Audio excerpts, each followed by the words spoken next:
very best clothes and live in the very best houses. Quite often, they have extremely large hats. The Ottoman Caliph sometimes wore a turban that was half as tall as he was, and Maya kings would wear feather headdresses that were often several times bigger than their heads. Even when they weren't big, royal hats were often extremely expensive.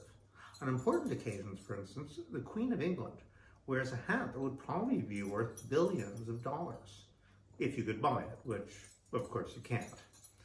Every year, tourists flock to England and visit the Tower of London and stare at the crown jewels, which are very large pieces of extremely rare polished rock, diamonds, rubies, emeralds, set in hats, or crowns, that the royal family has kept for generations.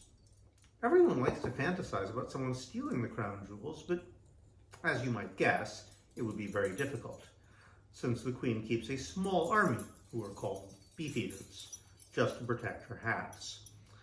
The only people who can really get away with stealing kings or queens' hats, or their robes, or orbs, or necklaces, or scepters, or other very important objects that royal people always seem to keep around, are other kings and queens.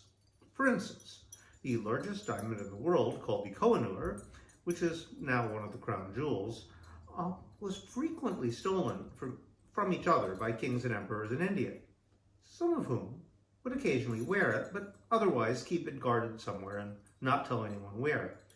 And others never wore it at all, since they were afraid another king would steal it. Eventually, England conquered India and took it away and gave it to Queen Victoria. If you think about it, though, only a king can really steal another king's things, because otherwise, how would he stop them from taking it back? Of course, you could hide it somewhere, but then you'd be like a dragon sitting on a hoard of treasure that no one ever got to see. What's the fun of that?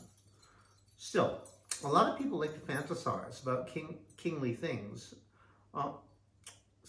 kingly things that are so very kingly that if you somehow got hold of them, you'd be instantly turned into a king or queen yourself. That's why we have legends like King Arthur and Excalibur. Whoever holds the sword becomes king. We don't know of any kingdoms that really worked like that. Still, everybody loves stories like that, just like everybody loves to think someone might steal the crown jewels. Why? Well, maybe stories like that are a way to ask questions no one knows how to answer.